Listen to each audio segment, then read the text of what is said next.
kali kami dari kelompok 2 akan mempresentasikan hasil tugas kelompok kami. Perkenalkan, saya Yohanes Marlon dan saya Angelina Gurita Samutri. terima kasih. Pertama, kajian sumber sosiologi dan politis Pancasila sebagai dasar negara. Jawabannya, yang pertama, sumber sosiologi Pancasila sebagai dasar negara. 1. Nilai-nilai ketuhanan atau religiositas sebagai sumber etika dan spiritualitas yang dianggap penting sebagai fundamental kehidupan bernegara. Yang kedua, nilai-nilai kemanusiaan universal yang bersumber dari hukum Tuhan, hukum alam, dan sifat-sifat sosial dan dianggap penting sebagai fundamental etika politik kehidupan bernegara dan pergaulan dunia. 3. Nilai-nilai etis kemanusiaan harus mengakar kuat dalam lingkungan pergaulan kebangsaan yang lebih dekat sebelum menjangkau pergaulan dunia yang lebih jauh.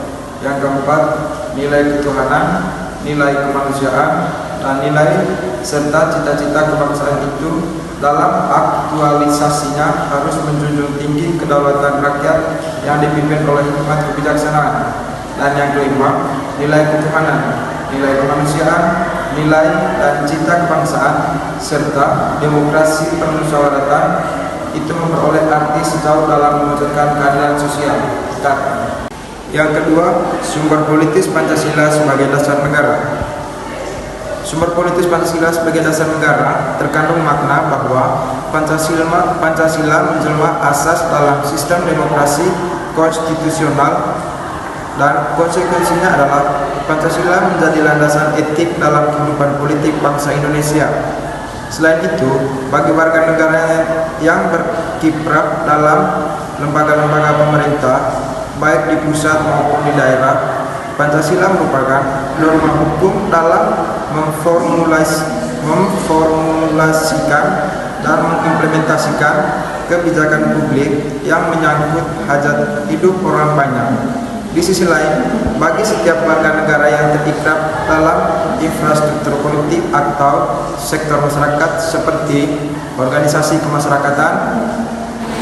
Nomor 2, identifikasikanlah bukti-bukti sosiologi bahwa Pancasila sebagai dasar negara merupakan nilai-nilai yang hidup dan berkembang dalam masyarakat Indonesia.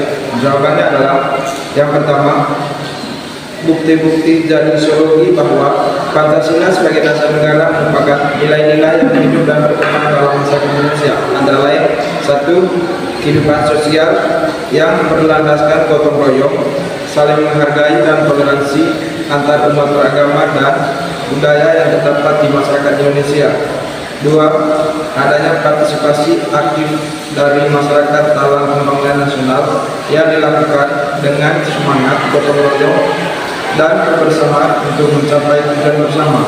Yang ketiga, nilai keadilan dan kebersamaan yang penampilan dalam prinsip-prinsip hak asasi manusia atau HAM, kebebasan beragama dan kebebasan berpendapat yang menjadi bagian dari Pancasila.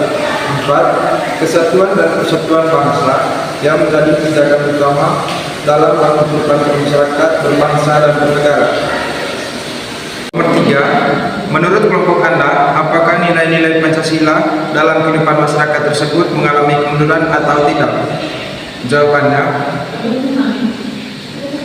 hasil diskusi kami menyimpulkan bahwa nilai-nilai Pancasila dalam kehidupan masyarakat Indonesia tidak sepenuhnya mengalami kemunduran, namun ada beberapa aspek yang perlu ditingkatkan, antara lain 1.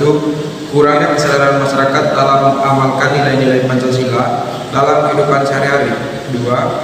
Terjadinya ketimpangan sosial dan ekonomi yang masih menjadi masalah di Indonesia. 3. Terciptanya polarisasi dan intoleransi antar umat beragama dan budaya dalam masyarakat. Namun, secara keseluruhan, Pancasila masih dianggap sebagai panduan dan acuh sebuah dalam kehidupan bermasyarakat, berbangsa, dan bernegara di Indonesia. Oleh karena itu, perlu upaya-upaya untuk meningkatkan pemahaman dan pengalaman nilai-nilai Pancasila dalam kehidupan sehari-hari agar dapat membentuk masyarakat yang lebih majemuk, toleran, dan harmonis. Kajilah dinamika dan tantangan Pancasila sebagai dasar negara. Pancasila merupakan dasar negara Indonesia yang telah dijadikan sebagai ideologi dan pandangan hidup bangsa. Dinamika dan tantangan Pancasila sebagai dasar negara dapat dilihat dari beberapa aspek berikut. Yang pertama, pemahaman yang berbeda-beda. Yang kedua, tantangan ideologi yang berbeda-beda. Yang ketiga, praktek yang tidak sesuai. Yang keempat, konflik sosial. Yang kelima, perubahan zaman. Mengapa terjadi dinamika atau pasang surut wibawa Pancasila sebagai dasar negara?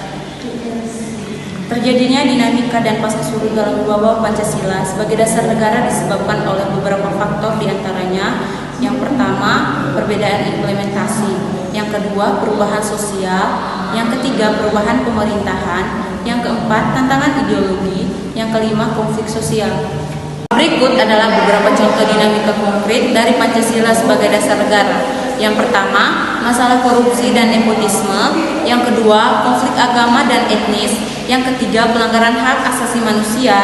Dan yang terakhir, tantangan ideologi lain.